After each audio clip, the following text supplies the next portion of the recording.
우리가 사는 세상이 그렇게 각박하지 않았습니다. 시골에서 많이 살았으니까. 제가 어려서의 그 추억으로는 옆집에서 뭔가 맛있는 음식을 하면 반드시 담장 너머로 음식이 넘어왔습니다. 예, 동네에서 뭐 맛있는 음식을 하면 이렇게 동네 한 바퀴 오는 심부름도 많이 했던 기억이 납니다. 근데 요즘은 이제 뭐 아파트에서도 많이 살고 그래서 그런지는 몰라도 심지어 앞집에 사는 사람과 뭐 간단히 목례는 하는지 몰라도 그렇게 친하게 지내지도 않는 것 같아요. 왜 이렇게 우리가 사는 세상이 각박한 세상이 됐을까요? 아마 제 생각에는 그런 무한 경쟁 시대를 우리가 살아가고 있기 때문에 오로지 성취를 이루기 위한 그런 목표가 있어서 바쁘고 분주하게 살다 보니까 어떤 인간적 도리를 잘 못하고 사는 것 같습니다. 사회의 모든 분야에서 경쟁이 너무 심화돼서 몸살을 앓고 있습니다. 뭐든지 다 경쟁이죠. 입시도 경쟁, 취업도 경쟁, 국가 간에 살아가는 것도 경쟁, 수출, 관세, 뭐 생존을 위해서 모두가 다 경쟁하는 시대가 되고 말았습니다.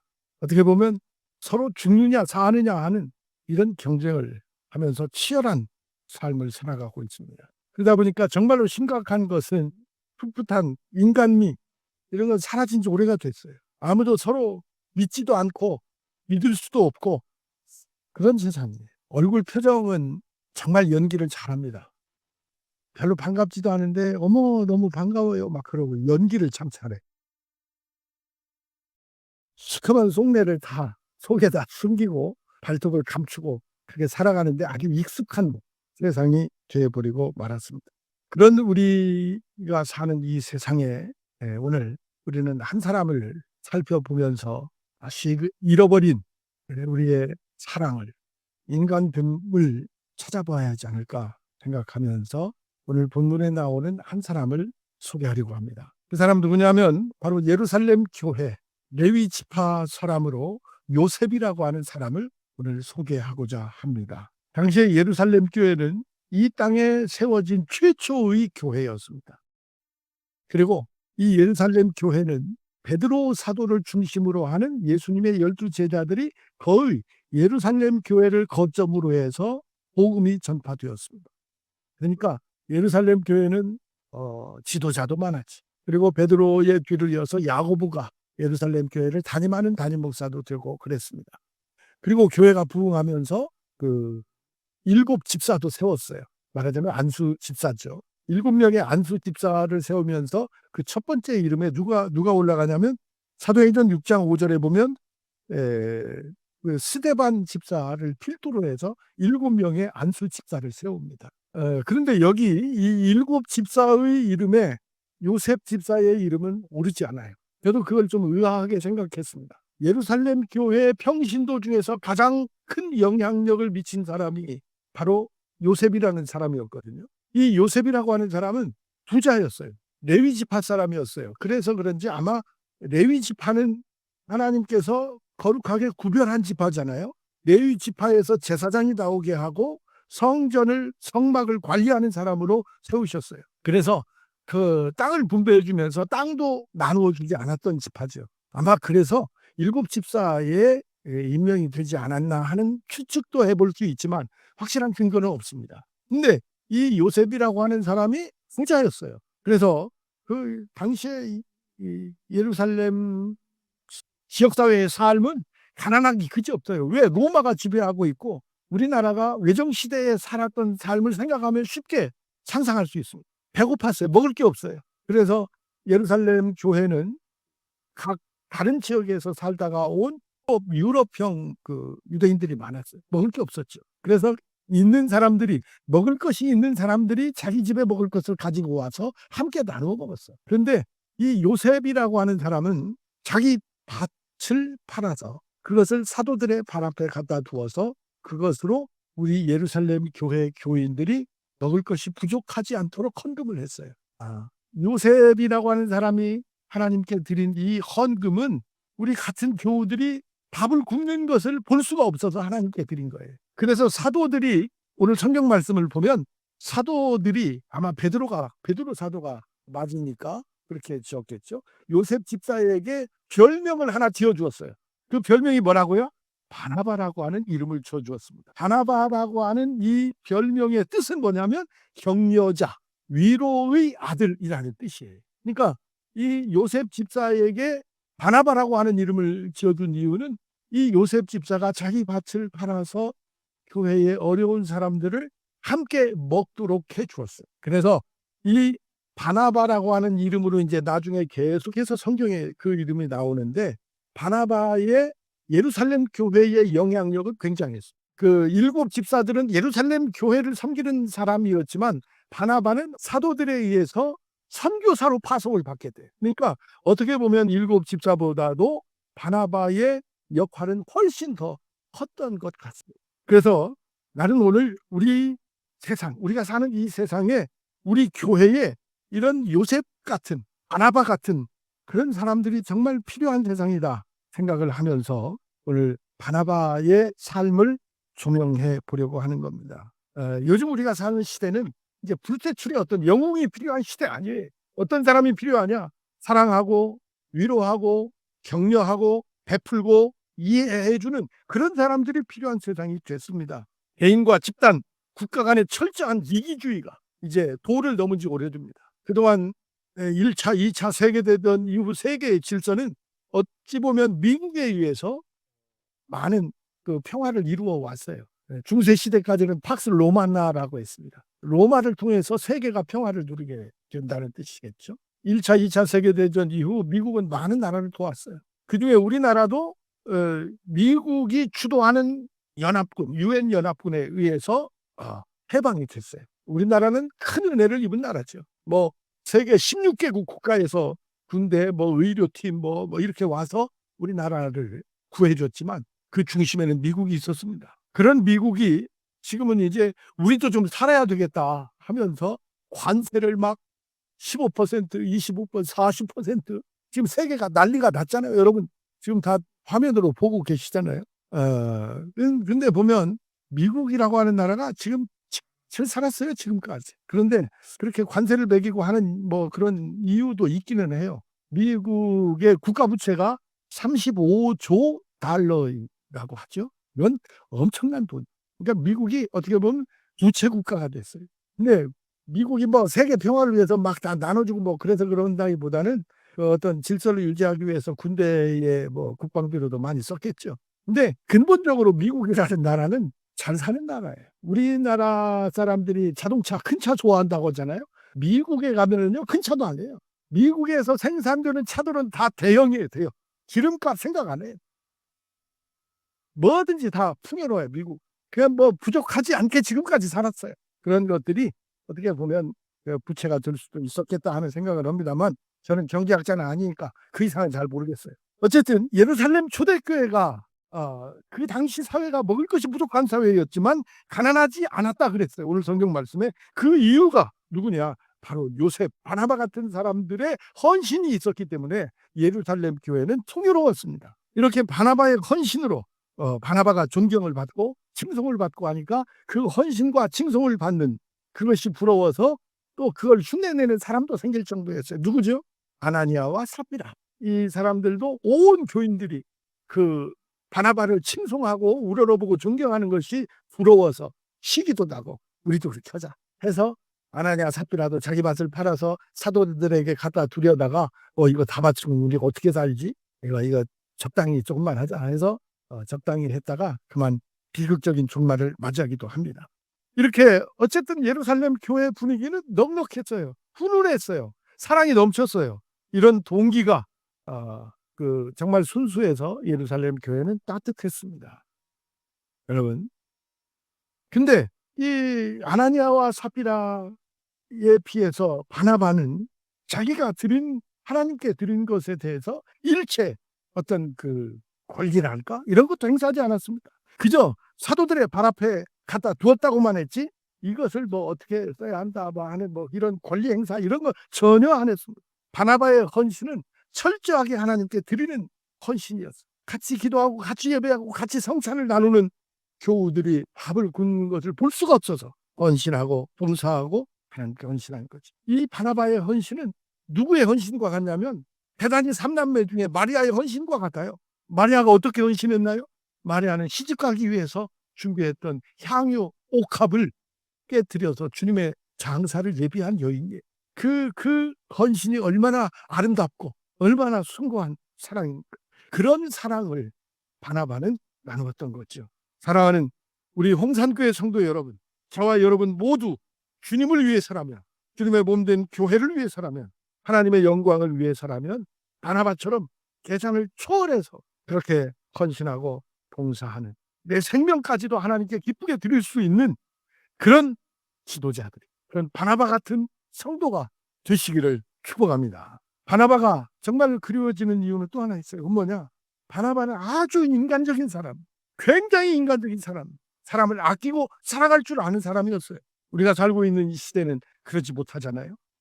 사도행전 9장 첫머리에 보면 사울이, 그러니까 바울 사도가 되기 전에 이름은 사울이었잖아요. 사울이 주의 제자들을 잡으려고 살기등등해서 떠나는 모습이 나옵니다. 다메섹 도상에서 사울이 바울 사도가 돼요. 바울이 돼요. 부활하신 주님을 만나고 뒤집어져서 주님을 영접하고 하나님의 사람이 됩니다. 이거는 기적 중에 기적이죠. 사울이 어떤 사람이에요? 바리새파 중에 바리새파. 신성을 모독하는 예수, 그리고 예수를 추종하는 사람들을 다 잡아다 촉치는 사람이었어요. 그런 그가 부활하신 주님을 만나고 개종을 해서 주님을 영접했는데 사람들은 그것을 믿을 수가 없었어요. 어떻게? 저 녀석이 거짓으로 회심한 거야. 그래서 우리 기독교도들을, 예수를 추종하고 따르는 사람들을 그 리스트를 확보해가지고 그냥 일망타진 다 잡아들이려고 개종한 것처럼 우리 안에 들어오는 거야. 그렇게 생각해요. 그래서 이 기독교 조직을 뿌리째 뽑아버리기 위해서 위장 전입한 것처럼 사람들은 그렇게 생각했어요. 그래서 이 사울이 변하여 바울이 됐는데 아무도 바울 사도를 믿어주지 않습니다. 이때 등장해서 바울이 된 사울의 신원을 보증해 준 사람이 바로 바나바예요. 그만큼 바나바는 권위가 있었어요. 예루살렘 교회에. 내가 이 사람의 신원을 보증한다. 이 사람은 예수님을 영접한 것이 맞다.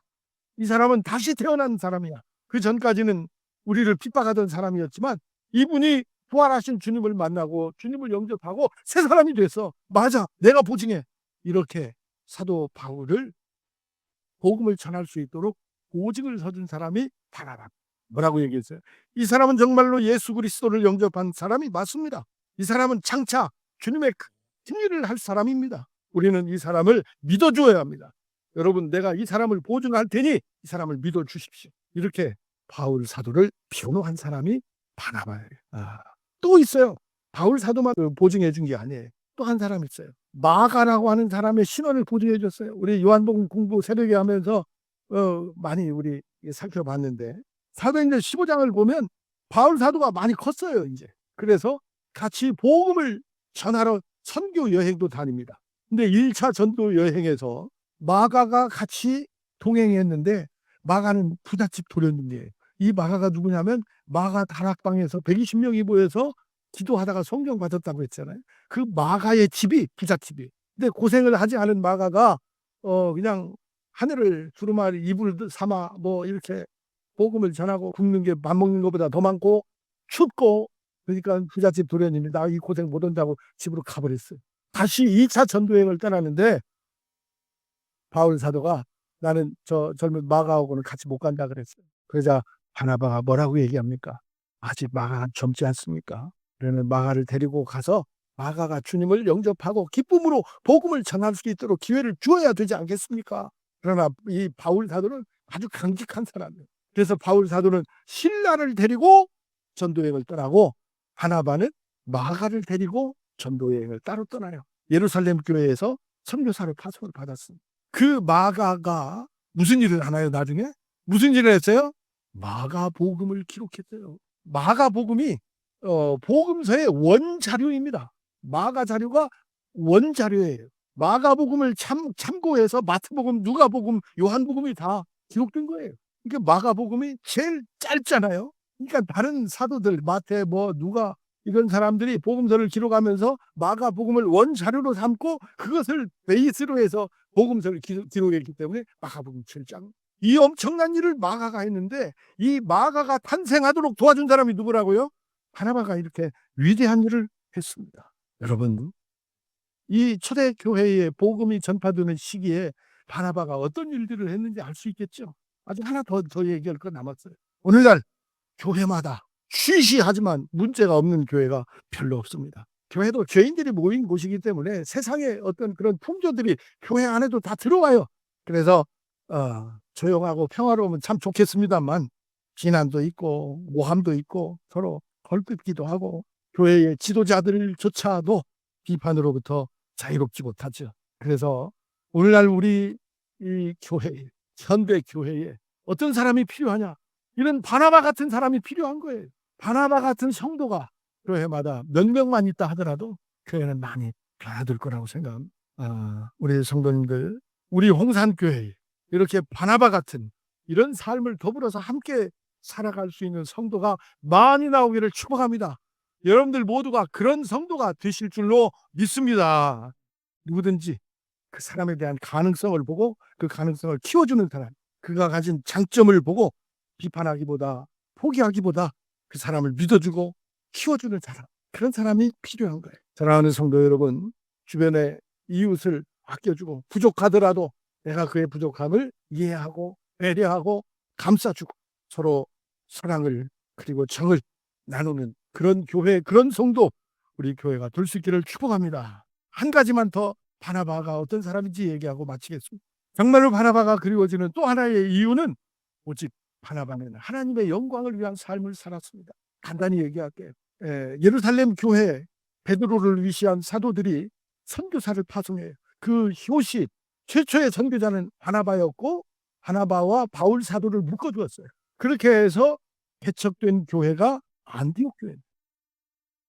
그리고 많은 사람들이 이제 사도들이 세계 각처로 복음을 전하러 나가는데 안디옥 교회는 그 교회를 세우게 된 주축은 바나바였어요. 바나바가 가서 복음을 전하니까 안디옥에 복음의 열풍이 불어가지고 안디옥 교회가 큰 교회가 되어가기 시작해요. 그래서 바나바가 바울 사도를 급히 호출을 합니다.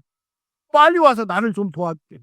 그래서 바울 사도가 와서 바나바의 사역을 도와요. 그러니까 안디옥 교회의 개척한 목사는 바나바 목사예요, 말해요. 근데 이제 바울 사도가 부목사로 와가지고 이 바나바의 사역을 돕는 겁니다.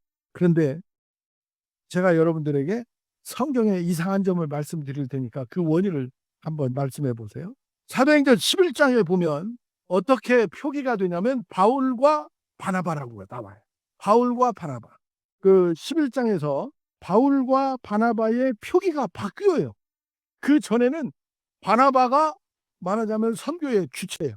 그리고 바울 사도는 조수요, 조수. 조교요, 말하자면. 주목사예요. 그런데 11장 이후에 보면 성경에 누구와 누구로 나오느냐? 바나바와 사울이 그 일 있고 나서는 바울과 바나바로 바뀌어요. 이건 무엇을 의미하는 것 같아요? 세계 선교의 주체가 바나바에서 바울 사도로 옮겨가는 거예요. 바나바는 어떤 사람이에요? 아람어, 당시 사람들은 아람어밖에 사용하지 못했어요. 바나바는 아람어밖에 못해요. 바울 사도는 어떤 사람? 헬라 철학에 능통했던 사람. 이 히브리의 그 아주 바리새파 사람이었고 헤브라이즘에 능통한 사람이고 헬라 철학에도 능통한 사람. 바울 사도만큼 유식한 사람이 없어요. 그런 그가 주님을 영접하는 신앙으로 무장을 하니까 이 바울 사도의 설교에 많은 사람들이 감동을 하고 주님을 영접하는 거예요. 이 동양뿐만 아니라 지중해 위쪽에 유럽 쪽으로, 소아시아 쪽으로, 이쪽으로도 어디를 가서 복음을 전해도 다 알아듣고 주님을 영접하는. 그래서 바나바와 바울에서 이제는 바울과 바나바가 됐어요. 안디옥 교회 성도들이 바울 사도의 설교에 열광을 하는 거예요. 여러분이 만약 바나바였다면 어떻게 했을까? 그 심한 놈. 내가 저를 키워줬는데 이제 지가 나를 이제 뒤로 물러가게 하고 지가 이제 대장 노릇 하려고 그러네. 그러지 않겠어요, 여러분? 그런데 바나바는 그러지 않아요. 여기까지 바나바의 이름이 나오고 그 다음에는 바나바의 이름이 나오지 않습니다. 언제 나오냐면 바울 사도가 나중에 로마의 감옥에 갇혀서 그동안의 삶을 회고할 때 바나바 얘기를 해요. 그리고 바나바는 여기서 그 이름이 전도 사역에서는 더 이상 나오지 않습니다. 여러분, 바나바는 자기 이름이 높아지고 자기 명예가 권위가 올라가는 거에 대해서 그렇게 신경 쓰지 않은 사람. 바나바는 오직 하나님의 영광만을 생각한 사람이에요. 하나님이 나를 여기까지 쓰시는구나 하고 바나바는 바울 사도를 올려주고 자기는 조용히 윗막에서 살았습니다. 이것은 바나바의 가장 위대한 점이에요. 오직 하나님의 영광을 위해서 나는 이름 없이 빛도 없이 사라져도 좋아. 나는 여기까지야. 이제는 바울 사도의 시대가 열리는 거야 하면서 자기 자리를 내려뒀습니다. 여러분, 진정으로 위대한 자리는 그 자리가 큰 자리여서 위대한 자리가 아닙니다.